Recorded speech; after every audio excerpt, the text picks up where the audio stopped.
Hey, welcome back to the channel. After a little bit of an unannounced extended break on my part, I'll share a little bit about that as we're going through and decluttering, cleaning, resetting. I have a ton of things that I need to go through here post Christmas and just like post Chloe turning 2.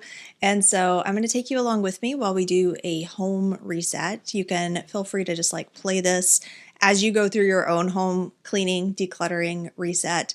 Some of the main pain spots for me that I'm going to be focusing on today are cords and cables. This is something that we've been putting off for probably months at this point. We have these cord bins where we put everything, but at this point, we probably have things in there that we don't need anymore or that don't work or like at very least need to be labeled and organized. So we're going to do some cords and cables. My room is probably the most disorganized place in the house right now, especially my bedside table, which has gotten a little bit out of control. I'll show you the situation there. And so I need to create some more systems, some better systems inside of my space and really just do a reset so that I can get focused and calm and looking toward 2025. So let's do it. I'm going to start with this desk space in our room because I think that I'll just be able to think better once I have a clean desk space. And also, then if I need to shuffle some things around while I'm going through the bedside table, I'll have a spot to put things. So right now we've got like some little just fun knick-knack toys that we got for Christmas that I need to decide what we're going to do with, find a spot for some Christmas gifts. We've got some things that I'm pretty sure are going to go with the cords and cables section. I'll have to look through this, but this bag is kind of like a conglomerate of tools and cables and just like devices that I need to go through. Some camera equipment that I'm selling here in the back. I've already posted them to sell online, but I need to relocate them and just create some space over here.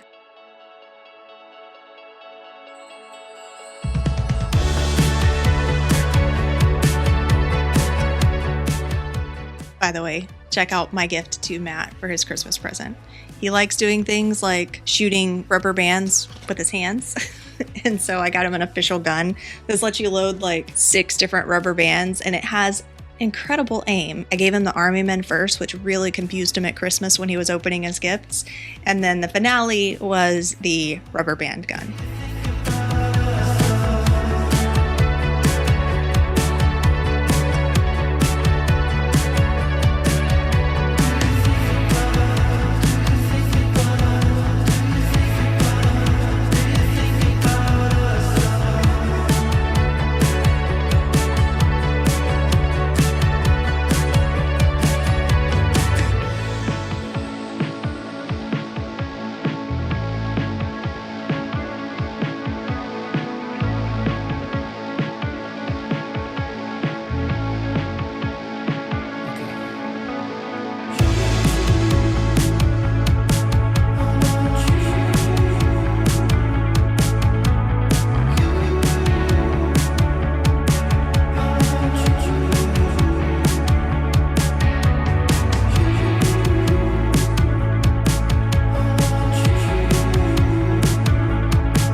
All right, and now for the cords.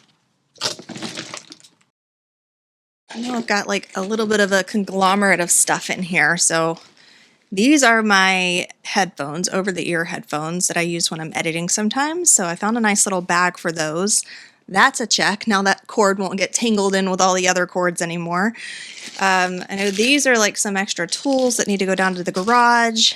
And basically I'm going to go through all of the little cords in here, and I've got these cute little pouches I hope they're cute, that I'm going to label and put everything in. And it has a little plastic window area. So I'm hoping that this helps with our organization of the cords. And so we can find what we're looking for and remember what goes to what. Just going to clip this guy right here so that I can talk while I work. And for those of you who know me and my methods, I definitely like to empty everything out first so that I can select what I want to keep.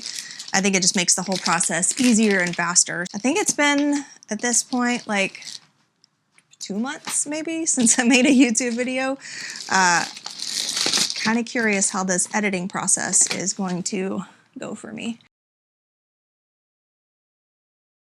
I don't want to like overshare or overindulge in, you know, like, I don't know. I'm not a big fan of doing that myself. I don't mind it when other people do it, but for me, it just feels kind of awkward. And also I'm like, do people really come to YouTube videos to hear about me and my life? No, they usually come to learn about decluttering and how to live a more clutter-free life. So back before November, I had tried decreasing my video load to every other week because I had so much stuff going on, even just in my personal life. My parents, like aging parents, it's something that if you're not dealing with it yet, it's going to become a thing eventually. My mom was hospitalized. I needed to go stay with them and help take care of her for a couple of weeks. So that kind of kicked off the whole not creating videos for a while because, you know, at some point you just have to prioritize what's going on in your life, the people in your life, the things that, you know, whether or not you're mentally healthy enough to continue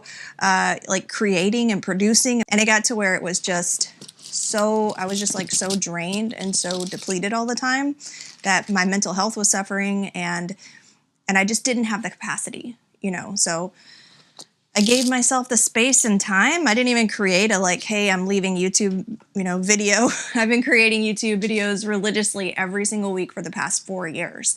And I've like really pride myself on showing up and being dependable and, you know, creating content and keeping regularity. I think that it's important if you're going to try to help people in the way that I try to help people, that they can depend on you and that you're consistent. But I was just so depleted that I couldn't even think about like creating a, hey, this is why I'm leaving YouTube. And also it felt kind of dramatic since I fully intended to come back, which I have. So I just taken that rest though, man, I gotta tell you, like this whole idea and concept of a slow life, I mean, simplification and simplifying and minimizing it, like that is something that I've always really excelled at. That's what I teach. That's what I talk about because my history of anxiety and depression, which I've shared about openly, requires that I keep things simple and structured and to where things can't domino out of control and overtake my space, overtake my mind, all of that good stuff. And I think that it's really important to align your space, your environment that you're surrounded with every day with your life and what you're wanting to experience and what you're trying to accomplish and all those things. But while I've been really great with simplicity and minimizing, I'm not always super great at the whole appreciating slow living concept. I don't always do great with completely disconnecting and not allowing things to get all frenzied up in my head. So that's something that, you know, I really needed to take the space to do, to actually practice a little bit of slowing down and practice a little bit of shifting my focus. I feel so much better, like so much more refreshed. It always just amazes me how impactful looking a different direction, like just stopping what you're doing, leaving your space or your environment, sometimes when that's the case, like taking a vacation, or, you know, just like changing your daily productivity regimen to focus and shift to something else can completely change your perspective. It can just make you feel lighter. My body feels lighter. You know, sometimes you have to take that space for yourself. So that's what I did. And I didn't even feel bad about it. I was like, you know, this is what I'm doing. I just told Matt one day, I'm like, you know, I'm going to take a break from YouTube and just about everything else. I wasn't on social media. I was doing like very minimal amounts, showing up for my students, for my course Clutter Cure. I was, you know, checking emails, all that good stuff. I recommend it. So what is this? Some kind of lock with a key that has never been opened. Don't think that we need that in here. little TV stand, but we mount our TVs on the wall. This is one of those things. It's like you mount your TVs on the wall. What do you do with what do you do with like the old equipment? What if we move and we have some period of time where we're not able to mount the TVs on the wall immediately and we need to use these? So usually I keep a box for things like this in the garage. Actually, I do have a box for things like this in the garage so that if you need to locate this, this is where it's going to be, kind of thing. And it doesn't have to just float around from box to box. But we recently had to replace our TV in the living room, which is why this one's here. Whenever you have a bin that's a catch-all for something, in this case for electronics, inevitably other things will get tossed in there, like tools, Allen wrenches, for some, who knows, like some random thing that we put together at some point. So these, I need to have a section for stuff that's just gonna go down to the garage, like the legs for the TV that we're not using, any tools, Allen wrenches, nails or screws that I come across, Velcro strips to hang things on the wall, which I love, but they don't need to be in my electronics box. Whiteout, that's gonna go with my journaling supplies. I'm about to be cleaning out my bedside tables, and this is something that will be going over there. So we're getting down to some cords. I'm already thinking that this is gonna be a little bit of a challenge. I'm gonna have to like stop and probably plug some things into other things to figure out what they actually go with. Here's another thing, like, you know, Apple AirPods, and they come with all the different little sizes that can fit on the ends of the earbuds, or it may not even have to be Apple AirPods, but there are so many things that come with like just different size attachments that you can use. I don't think I'm ever gonna need these. Strap. We recently hung up 2 swings, one in our living room and one in the playroom that I'll have to show you because they're a lot of fun and I'm really excited about, especially the one in the living room because I use it a lot. But Chloe obviously loves it too. But it came with 2 and I really only needed 1. An adapter for some kind of computer. I'm gonna have to look up this model number for this charger to see what it actually goes to. I'm assuming it goes to somebody's laptop. And I'm assuming that if it does, then this laptop is probably not in use anymore, but I do want to look up the model number to see what that actually belongs to. So I'm gonna have to create a separate little pile over here for things camera related. Some more little cords, cord organizers, cleaning gel goo, kind of techie. I mean, I do use it for Matt's keyboard, but it's not a cord. It should go with the cleaning supplies, not with the cables and cords. You know, in all of this bag, I probably have very few things that are actually cords. This bag is going to be mostly empty. I need a big box for Ask Matt. A USB to USB extension cord. Okay, this is me. This is my passport. I need to back up my Mac. I think it's been like 750 days. I've been getting the notification that it's time for me to back it up.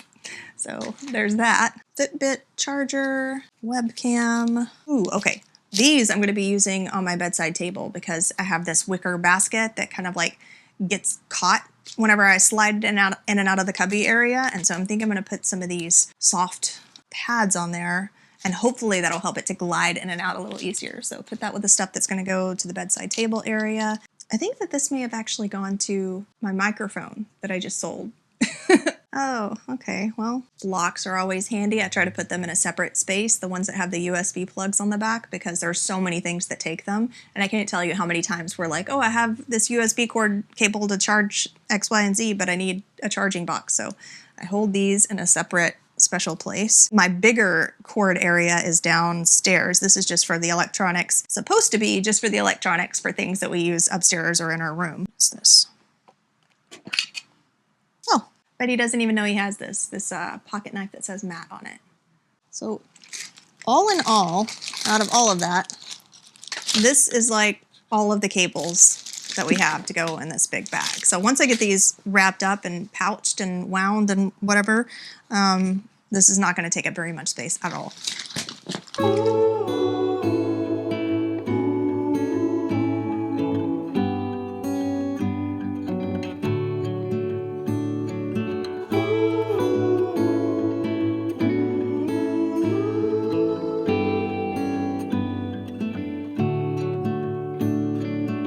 Stay awake every night just to catch one more glimpse of your skin.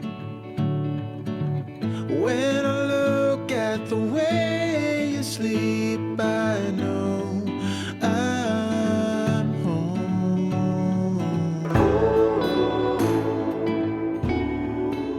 This is much more manageable than it was before. In this bag, I just have my recording headset and my microphone, and then I have the stand for the microphone off on its own over here. And then I also have like the webcam in here. So any main devices, and I have their cords wound up. So I have all of these labeled. I went back and did them with a Sharpie because the pen just wasn't showing up quite enough. And they're like in order. So there are multiple areas where I have USB-C to USB-C. So all of those are stacked next to each other. And luckily, I already had this box, and we have like, the little plug boxes. I left a couple of those in here in case we need them. But I'm really happy with the way that it turned out. It's so organized. Look at that. So the biggest issue that I'm having with this bedside table is that we put Chloe's medicine, not Chloe's medicines, we put our medicines in here in this lockbox to keep them away from Chloe. And so whenever I lift this up, anything that's loose in this drawer will slide underneath it. And then all of a sudden I can't put it back in its place, and it's a big jumbled mess. And then I keep some quick grab things in here, like whatever journal I'm using, whatever snacks I'm eating sometimes, lotion I'm using, stuff like that. This is kind of my catch-all by the bed, and it obviously needs some more organization as well. So that's what I'm going to be working on over here. Even if you tried, you wouldn't understand it. Maybe something's missing inside of you. Just a bit of sugar to that horrid bitter. Maybe you taste different. Hold up, baby. I can sit beside you while you're going on about your simple life. Nothing left you thinking that maybe you're not different. So I've kind of got everything separated over here for like journal supplies, journal markers and pens, highlighters. Some of these are not my favorites, and so I think I'm gonna clear some of them out, see if my daughters want them, maybe even toss them. I think I've had them for at least a couple of years now, like these dual brush pens. Got some hair things that I need to move back into the bathroom whenever I come in to like lay down and can't lean my head on the pillow. These inevitably end up in the basket next to me. This is a little sleeping cap and my little headset that I use to connect with Bluetooth. I've talked about this before, so that I can listen to TV at nighttime while Matt goes to sleep. And then I have this little bin that's kind of collected a random catch-all of things like ointments or Benadryl, cough stuff, vitamins. Most of those are going to be good to go back down to the main medicine cabinet. Yeah, so it's nice to see everything set out and see what I'm looking at here, the things that I know I'm not going to want to keep, the things that I know need a little more structure so I can find the right type of structure to put them in. I'm also going to try some of these on this wicker basket because it gets caught a lot. And so I'm hoping that that will make it a little more glide friendly. We're going to try it out. Go on, blow up your ego, your undying ego. Oh, look here he goes, stepping on toes with his humble and everlasting ego. I guess it never hit you. Our conversation takes two, paying it some interest from time to time. Inside all that greatness and all of your adventures, you're all alone. I also got some new Christmas gifts that I want to install. This fast charger worked great for a while, and then it started messing up whenever I try to charge my AirPods. It's like hit or miss. So I got this new one for Christmas. Left you thinking that maybe you're not different. Go on, blow up your ego, your undying ego. Oh, look here he goes, stepping on toes with his humble and everlasting ego. Oh, here he goes, here he goes, here he goes. Oh, here he goes. All right, so that is a wrap on today's bedroom declutter and reset. Thank you so much for joining. I hope that you were able to make your own space feel a little more cozy, a little more special, a little more aligned for the new year. Happy New Year.